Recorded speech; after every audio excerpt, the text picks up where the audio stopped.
Here we are. We're live on episode 41 of the bottom line. Wow. I got my numbers mixed up already today. Number 43, I believe, of the Bottom Line podcast. My name is Davidson. Getting up there, man.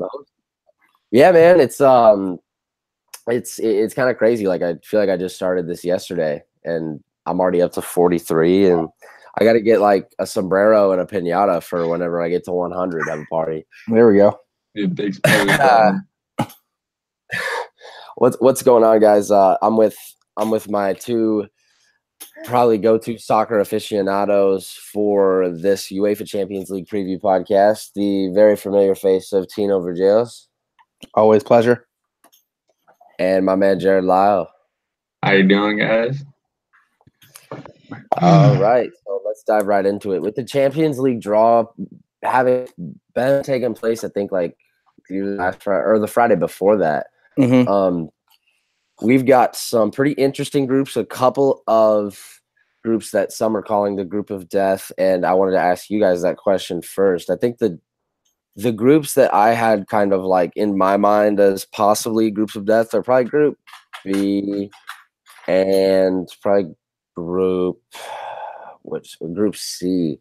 What do you guys think? You know, with Barcelona, Inter, and Tottenham in B, and Liverpool, Napoli, and PSG in C, I guess it just kind of gauges who you think is better in those groups. Yeah, I got B, C, and H as kind of the group of death. H is a low key one because Valencia and Young Boys kind of get slide in there. I think United might not make it through in this group. I would actually agree with that in the sense that I think United could struggle, especially with how their season's been going so far, and given the fact that Mourinho's already caused enough drama, who knows what happens in the league. But the other, I actually think Group A is a subtle sleeper, like big group, because Atletico, Dortmund, and Monaco, there's no one really there to sleep on. I mean, obviously Atletico's name steps out the most, with Griezmann and stuff, but Dortmund and Monaco are no really slouches. I mean, both of them are respective second or third places in their leagues usually. So I think that could be interesting to see who battles it out for second and third in that place. Yeah, Atletico has struggled to start the year. They've only won one game in the first four in La Liga, so that could be good. Yeah, and I'm glad you guys mentioned United because I had United circled in Group H as potentially a team that could struggle to get out of the bigger clubs in this group in this grouping of around a 32. Kind of not off topic from the Champions League, but kind of focusing on United for just a second. You know, if United crashes out of this group, what else needs to happen for Mourinho to get sacked, man? I personally don't think it takes anything. I mean, if they don't make it out of that group, I think he can kiss his job goodbye, and he's going to be struggling to find a new job, especially with how much Pogba and his agent Mino Raiola are talking about how they want to just kind of step away from the United scene and how Mourinho is actually forcing players out. I don't think it actually takes much if they don't make it out of the group. I think you'll see Mourinho out and Zidane, and before you know it. Yeah, I don't understand how he's still there. I don't either. I really don't understand how he still has a job. I mean, it's one thing to struggle, you know, in the Premier League, like maybe as a team that's not lower tier, but a team that is kind of drifting towards 7 to 10 on the table year in, year out. But you're fucking Manchester United, man. Like, I agree, man. I don't know how he is still there. I'm just going to say one thing to that, though. How long are we going to let history cloud all of our judgments over the last 10 years of Manchester, or the last 6 years of Manchester United since Fergie's been gone? Yeah, I mean, let's be fair. A lot of us, I feel like, are still going off of the old Manchester United that we knew from as a childhood and stuff. When are we going to recognize that they've stepped away from that and tried changing too much and it's failing? It's failing miserably, to be honest with you, in comparison to what Sir Alex Ferguson brought to that club. He brought consistent excellence to that club. I can't remember whenever I first started that they were bad in any sense of the imagination when Sir Alex was there, signing transfers, everything. So here's my next question. What is up with Group D. Like Porto, Schalke, Galatasaray, and Lokomotiv. Yeah, I watched the groupings, and everybody who got picked in Group D were just like, yes. Like deep, they're like, oh, yes, we got a chance. This is awful. Like, oh, it's terrible, bro. I mean, in some ways, it is a group of death simply because they're all just average. Like this. Can I just note something on this though? But by us all saying average, we are talking about the last champion of the Russian league, the last champion of the Turkish league, and the, I believe, either last champion or runner-up in the Portuguese league. So now all of a sudden we are talking about the 3 next best leagues outside the top 5 are now considered average. I just want to know that. Name 5 players in this group. Fedor Smolo, Gregors Krakowiak, Abubakar, Muslera, Fernando. Do I need to keep going? Nah, you're all right. Is Van Persie still at Galatasaray? No, he's gone. They got rid of a lot of their old guys, but they've got like Faguli. They got a lot of guys from the Premier League actually from last year. So, and I'm gonna say this: do not sleep on Lokomotiv. And I can't believe I'm saying this because my roommate was actually. I have them second in this group behind Porto. Let's keep in mind they got Smolov from Krasnodar in the Russian Premier League, who finished with 14 goals last year. So they've now got their leading goal scorer. They got Krakowiak, who used to play for PSG and a lot of high other clubs and other top leagues. I don't think Lokomotiv is really as average as we say, and I don't believe Galatasaray has ever been that average because they've contested with some of the best. I mean, Muslera is Uruguay's #1 goalie. I mean. Yeah, I think that there's a certain pedigree of excellence at Galatasaray when you play in Turkey. You know, like when they have them and Fenerbahce, dude, like those games. And I'm not talking intercontinentally. I'm talking nationally.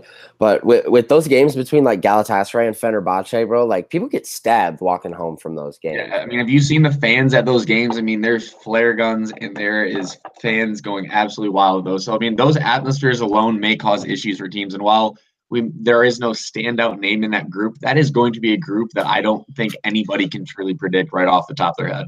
No. I agree with that. I've got to agree with that as well. Let's kind of start going group by group. With Group A, we kind of touched on it briefly. Atletico Madrid and Borussia Dortmund, so, as well as Monaco, and then the long shots to get out.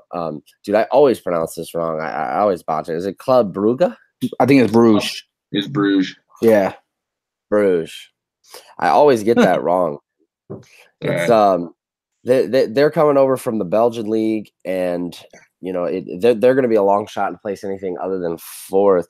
And you know a lot of people are probably assuming that Atletico Madrid might not finish first but win this group, or might not finish first but advance in this group. Man, I can't talk today.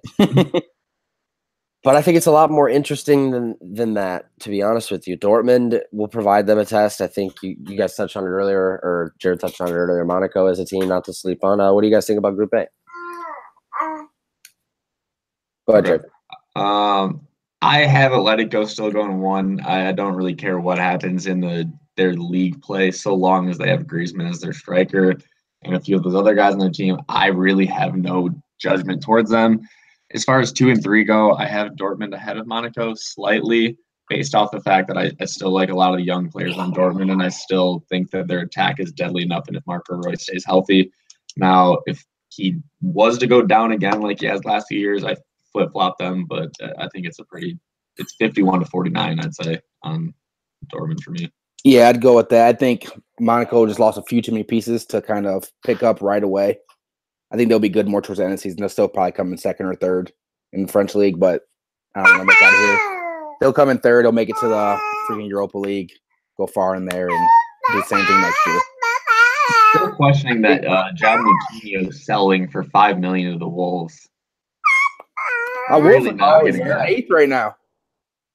I just don't get it. $5 million for Jared Lyle doesn't make sense to me.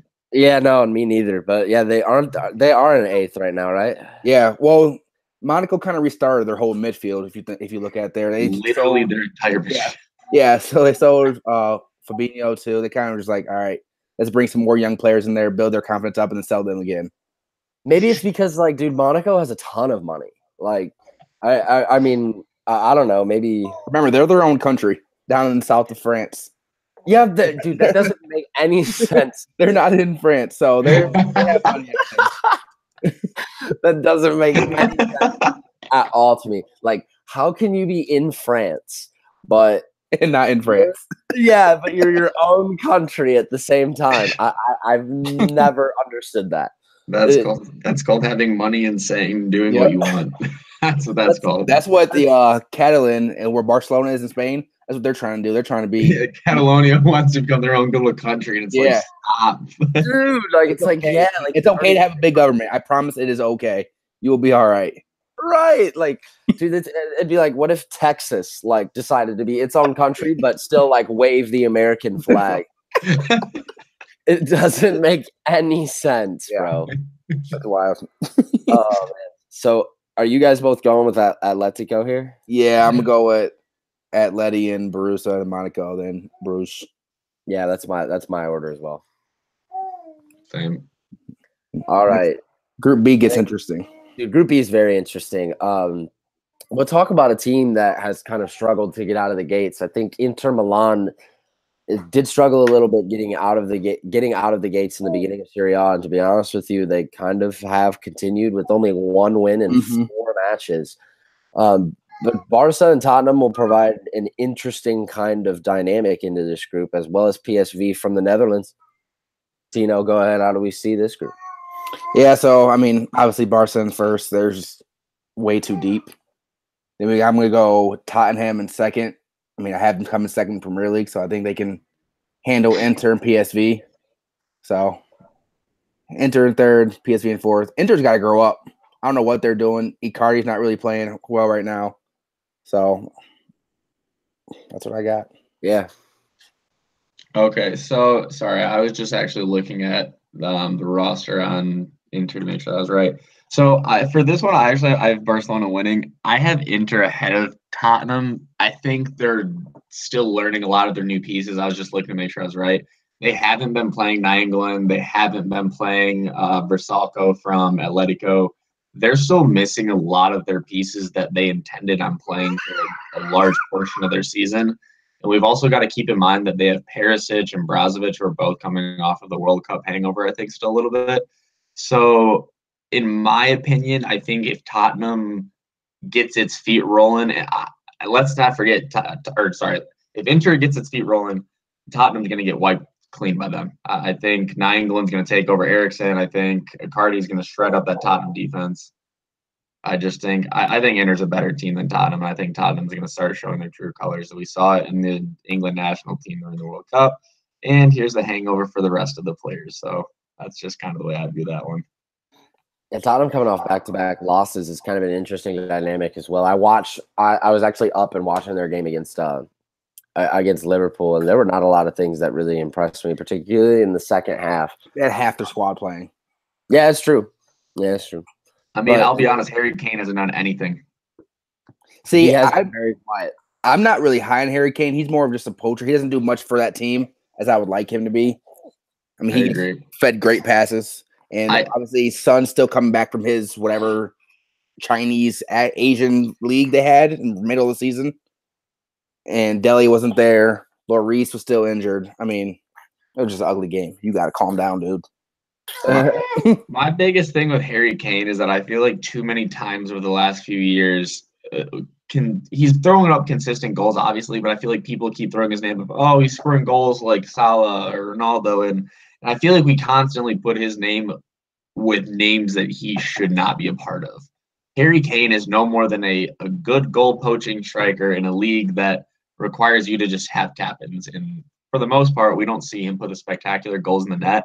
It's a lot of just traditional goals, so I don't feel like he's spectacular, and I think it's going to catch up, and Inter's got a very, very good defense at the moment. So, I'm going to have to agree with Mr. Lyle. I do like Inter to finish second in this group as well. I think that they're trying to get the ball rolling and then struggling out of the gates, but something that they can probably figure out, especially by December. So, and then it's gotta be PSV in last. I think. Yep. I think they've got talent, but it's a different ball game when you're playing in the Dutch league than playing with, the likes of Barcelona, Inter, and Tottenham. So 3 years ago, they were my sleeper pick in FIFA all the time. No one knew that they had Depay and Wijnaldum before they went to the big Premier League. I liked playing with them in FIFA too, man. Depay was they were broken. Yeah, Jared gave me the hands with them one time. Who the frick are these dudes? Yeah, they were good, man. Depay was incredible. And then on to Group C. Now, I think you have Napoli, PSG, and Liverpool. Obviously, I think I don't know what country is this? Like Red Star Belgrade. Oh, it's from Belgrade. I think. Yeah, I'm pretty sure. I'll look it up. Crvena Zvezda. Yeah, couldn't tell you. They're not relevant. Who cares? No. Is it from Greece? No. Maybe. I got nothing. Who cares? They're irrelevant. Zvezda. Okay. Yeah, I'm just interested to see where they're from, though. Yeah, they are from Belgrade. That is Red Star Belgrade, but that's what it says. That's what it. I don't know. I give up. They're a shoe-in to come in last. It's a Serbian team based in. Yeah, they're Serbian based in Belgrade. Yeah. Unless just about every player on one of the other three teams either dies or gets injured. So yeah, they might not score a goal in this group. Wow. They might play 6 games just goalless. I think that's probably a fair assessment. I like. It's tough to go one which way in this group. However, if there's a team I'm not particularly too fond of, it's Napoli. Yeah, I figure out of the big three, they're definitely the odd man out here. I got 2 words or 2 names, I should say. Mbappe, Salah. That's it. That's all you gotta say. Next group. I think that defines that group right there. So who wins this group though? PSG or Liverpool? I have PSG, but I think it's going to be really, really close. I got PSG simply because they don't have to play the competition Liverpool does in the league, so they can kind of rest the weekend before, and come out stars blazing. I agree entirely. Unless we see a shift in the Neymar sweepstakes, I think PSG runs away with it. Actually, because I think Liverpool is going to start to get stretched thin, even though they are a pretty deep team. I think between the Premier League, those little small league play in England and stuff, it eventually is going to catch up. And I mean, I know we're all kind of counting out Napoli. It's still not going to be an easy game for them. No, not at all. Especially the one at Napoli. Yeah. And I'm pretty sure Liverpool opens up with PSG and Napoli, don't they, as their first 2 games? Yep. So they're the ones that kind of get shafted as far as who faces the 2 tough teams. So the Liverpool PSG is tomorrow.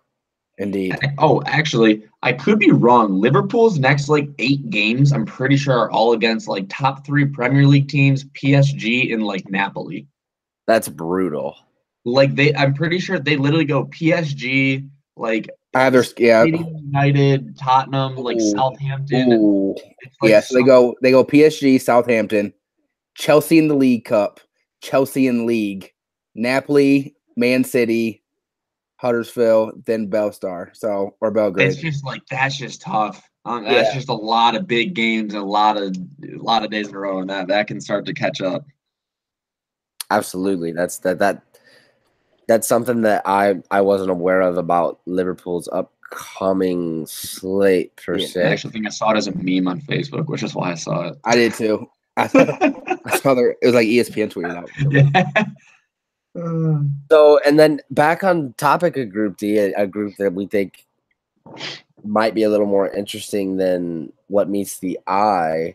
I think the team that sticks out to me like a sore thumb is Porto, to be honest with you. I think Porto has a really good chance of winning this group running away. What do you think, Jared? Yeah, I have Porto as number 1. They have a lot of the same players they had last year, and they've always been a pretty consistent team in league play and in Champions League. And then second, I have Lokomotiv finishing ahead of Galatasaray. Schalke is the 4th team in this one, I believe. Yeah, I have Schalke finishing last. They're playing absolute garbage in the German league, and that's not even that great of a league anymore.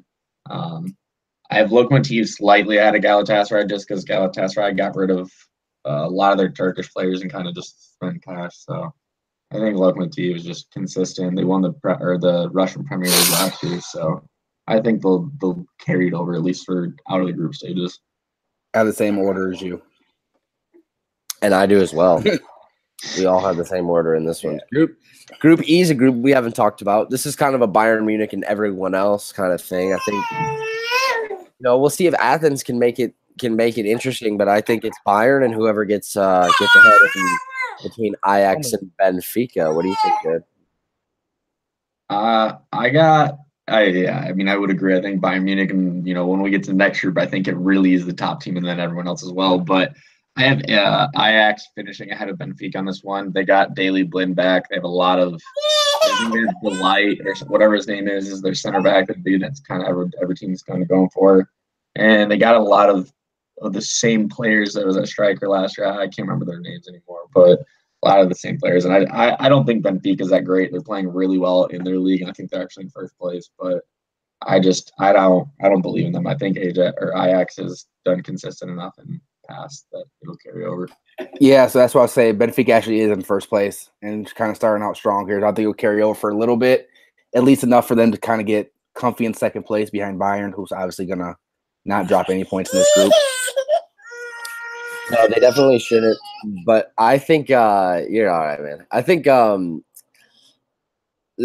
and Benfica are going to be really, really tight in this group. I do have Ajax finishing second in this group, but I think Ajax and Benfica could be tied on points. Flip of the coin. Oh, jeez, man. Flip the coin. Bless you. Thank you. And I think they could be even on points, and I think Ajax could go through on tiebreaker goal differential. So something like that. I wouldn't be surprised at all if Benfica finishes second. Yeah, I mean, I think Benfica has a better player out of those two with Jonas, better goal scorer. Mom's not here, man. She's not here. Yeah. You hear that? Man. I think you said it, Jared. Group F. It's Man City versus the world, right? I'll let Dino can do this one if he wants to go first. He's ready. Okay. Yeah, go ahead. Oh no, it doesn't look like he's ready. Okay. There he goes. Group F, bro. Go ahead.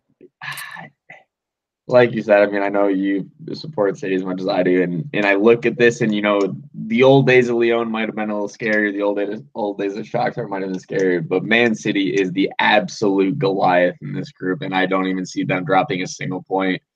Lyon's got a few decent attackers. They got Depay. They got a few new guys like Ndombele, but Shakhtar lost Fred. They're useless. Whoever the fourth team is, I don't even care anymore. They're out of the picture as well. What is that? Hoffenheim. Yeah, nobody cares about them either. Man City's going to walk away. They can have a substitution of Mahrez, Sterling, Aguero, Jesus, Sane, Bernardo Silva. That's without De Bruyne already. The list just continues. I mean, that they walk away with it, and I got Lyon taking second, just with Depay and the other players they got. Yeah, no, definitely. I think there's not a whole lot to say about who wins the group. As far as who finishes second, though, dude, that could be anybody's guess. To be honest with you, what I've noticed in the past few years is when German teams make the Champions League, and they're not the traditional Bayerns and the Dortmunds of the world, like a Hoffenheim, success doesn't translate over. I don't really understand what it is or why it is. Outside of the 1 year Wolfsburg had that run, and they're up Real. No, they were up 2-0. They won the first leg 2-0 at home. Then Ronaldo came back and had a hat trick at home, and they let us through. Don't worry. Yeah. I couldn't remember if they ended up winning or if they were succeeding against them. It was it was in the knockout stage, though, right? Yeah, it was round 16.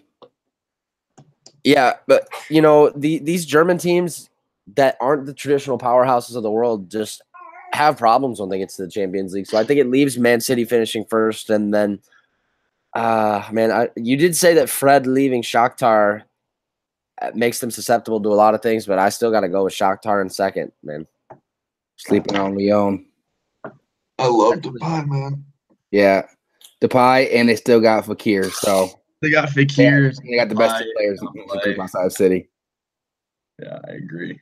You're talking about two players in Ndombele, Depay, and Fekir all could easily go for 100 million easily within the next summer. So, I mean, we're talking about I agree. I mean, by far the three. I mean, Real took back Mariano. If they had him too, it'd be an easy decision.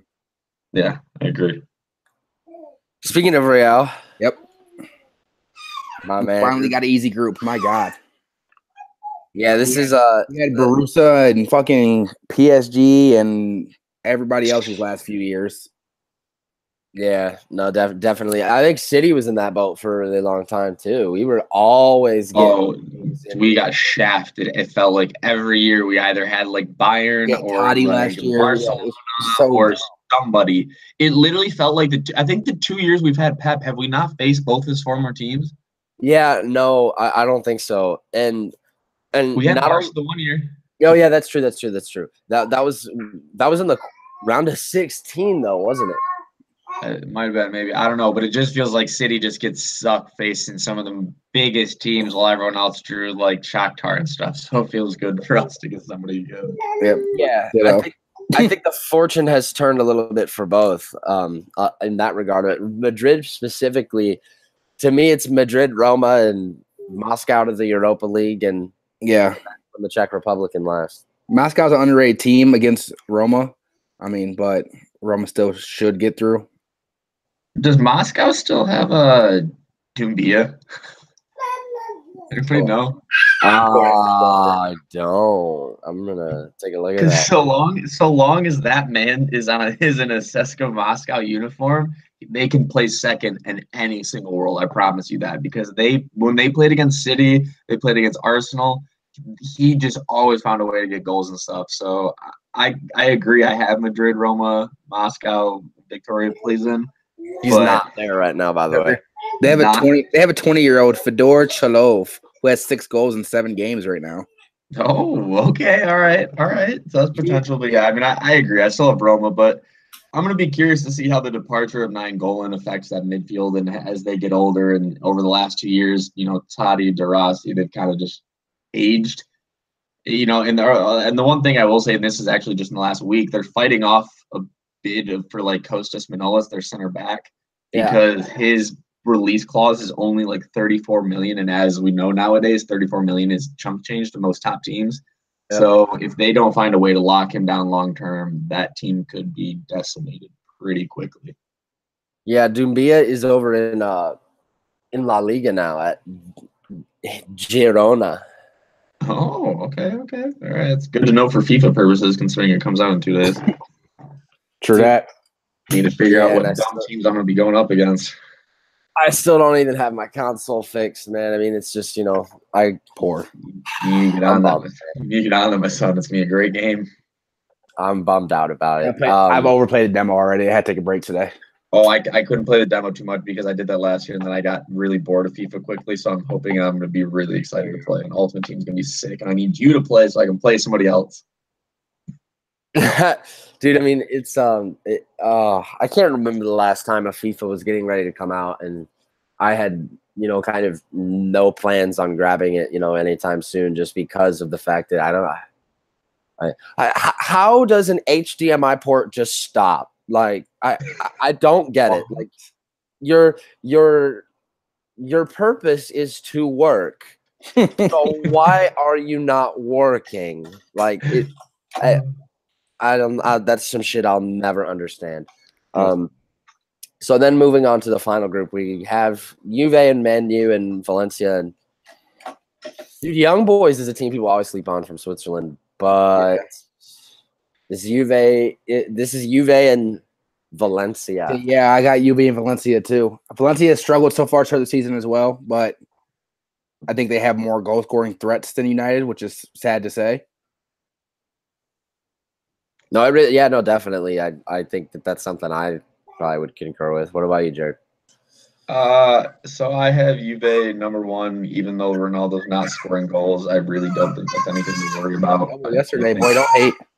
No, I'm not hating. I'm like I don't. I think everyone's blowing that up out of proportion, saying that he's not scoring goals and he's getting too old and blah blah blah. No So way. I still have United as second because I think if things start to go south, I think they'll pull the plug on Mourinho with enough time, whether it's Zidane or whoever it may be. I think somebody comes in, sorts it out, and I think they squeak through either on goal differential or they get a last, gasp winning in like last game day. But I think it's so close. Valencia could easily beat Man United handily, and we could be talking about the next manager there. So Yeah, I think that's exactly what's going to happen. Particularly, it's going to be interesting to see a guy in Ronaldo specifically playing from suiting up for a different club. Yeah, I'm not buying into all of that. He's not scoring goals, bullshit either. I think, and he did score yesterday against Sassuolo, and a guy that knows how to score not only in bunches, but a guy that knows how to score in big games. Mm-hmm. And in the Champions League. Particularly. Yep. Particularly. That is literally his domain, I think, honestly. Like, I don't think anyone can ever take the Champions League away from Ronaldo because he has single-handedly made that every single level of competition in that stage is just he's completely owned it. And the one thing I will say about Ronaldo to end this is, like, I think it's kind of funny. We're going to see a full swing in a matter of, 3 months. Ronaldo went from playing for Madrid forever to playing for Juventus to being drawn in a group against Man United, and then somewhere else, I'm pretty sure the Boyhood Club is in there too. How long before the rumors of Ronaldo back to United start going again? I was literally just thinking especially if they hire Zidane. Hey, wait till game day. You see game day, you're going to start seeing posters and everything flying around saying, bring Ronaldo back. It's going to be like LeBron in Cleveland. Zidane's going to come in and they're going to give him a war chest of like $300 million, and it's just going to be absolutely madness. Do you say it's going to be like LeBron in Cleveland? Yep. When he came home, they're like, please come home. It's going to be the same thing. Yeah, dude. I think I think that's I can't argue with that. I watched you do that, dude. Why? There's going to be like but like it's gonna be like, but what about what Beckham keeps saying about how Ronaldo and Messi are his two key prospects for the 2020 Miami team? 2020, Ronaldo already has a house in Miami. I mean, he's already been talking about that for a while. I think Ronaldo makes much more sense than Messi. Messi doesn't speak English. I don't think he's coming to. No. But Miami's perfect for him. That's why. Messi will go to China before he comes to MLS. Yeah, true. Messi already said he wants to come to MLS. That's an aspect that makes sense just because Miami is a very there's a whole lot of Spanish going on in Miami. What's the Miami team called? It's something Miami. It's Inter Miami. Inter Miami FC or whatever. That's pretty dope. Right now, your leading strikers are Cristiano Ronaldo and Lionel Messi. I mean, oh my god! You put bums in midfield and they won't lose. No, can we just say that if that ever happens, I think any boy, any man, any fan of soccer's dream will be complete. Yeah. Yeah. Here's what I will say, though. You guys like the name Inter Miami FC? I do like, and their crest is dope. Oh, it's sick. They're gonna have the stadium is already looking nuts. Yeah, they're gonna sell a lot of things with that sign. It's gonna be foolish. It is. Oh yeah, I like the crest. I saw their crest. Their crest is cool. But dude, the name is trying too hard for me. Like Inter Miami FC. It's different because if you look at everything else, everything's like, oh, FC this, FC that, this United. It's like Inter Miami. That's dope. He tried bringing in some European twist to it, and I kind of like it. I kind of think it's good. I like it. We go so basic. Chicago, Columbus Crew. Then the second Miami team's gonna be AC Miami. That'd be, dude. That'd be ridiculous. Like, I'm telling you, Beckham can do what he wants. Yeah. These guys can do what they want. Rooney's, Zlatan, Beckham. These guys have free reign. Zlatan's 500th goal. Those spinning back. Disgusting. That man, unreal. Dude, yeah, I don't know what type of breed Zlatan is, man. He's like half man, half actor. He's like a third man, a third daily fact, and a third horse. Like, he's just like Did you see him talk absolutely like whatever he said to Michael Bradley? He was talking so much trash. I forget what he said, but he basically called out Michael Bradley and was like, "You have as many games as like I do goals or something like that." I don't even know. It's just like he basically was like, "You worship me." That's basically what it got down to. Brad's probably like, No way. Let me see. Yeah, this guy Zlatan is always saying the most outrageous shit. Zlatan Ibrahimovic to Michael Bradley. He should follow my rules. I have more goals than he has games. He should follow my rules. He thinks he's a philosopher of football. Wow. Yeah, he doesn't care about anybody. Yeah. He just took our captain of the national team and just spit on him and said, "You follow me." It said, a reporter asked him, "That's the first time I've seen an away goal get a standing ovation. What does that mean to you?" And he was like, "It's not the first time at all I've gotten a standing ovation from the away team."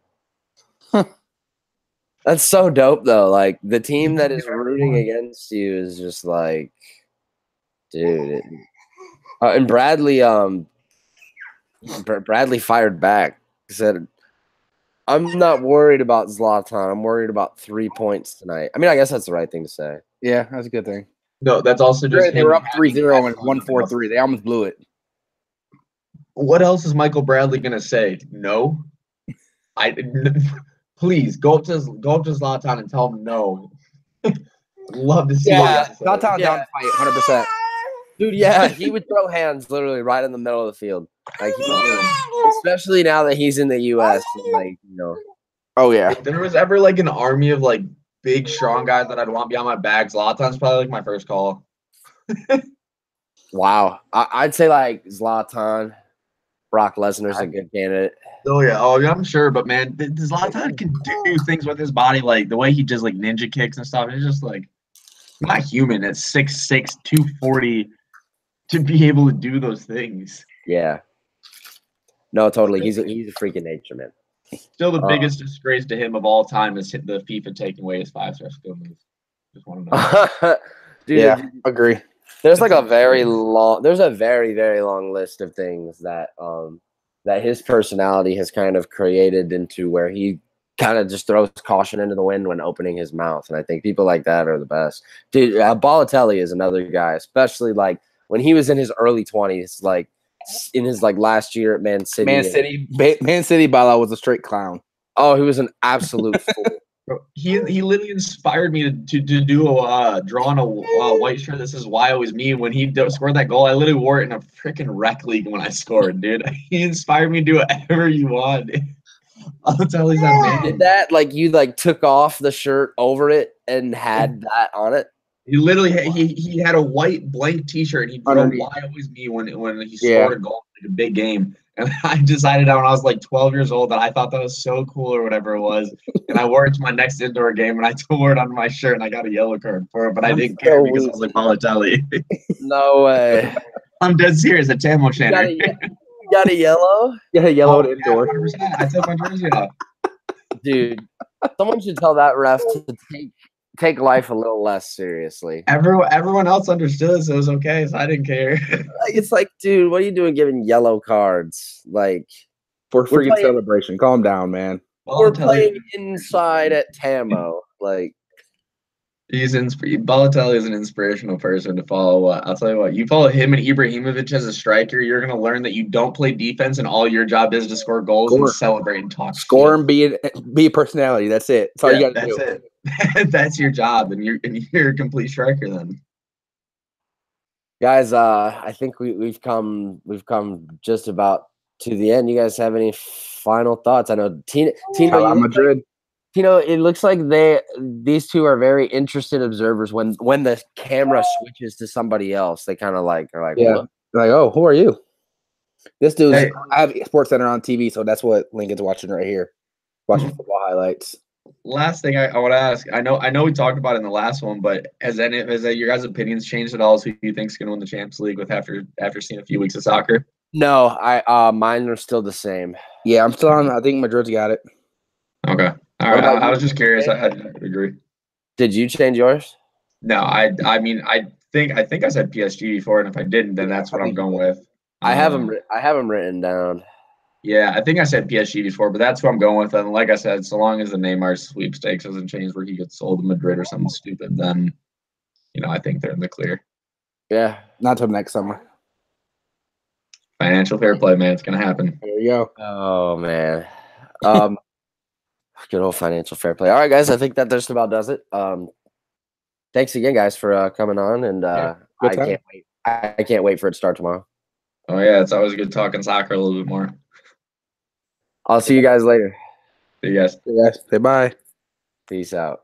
Yeah. Bye. Bye.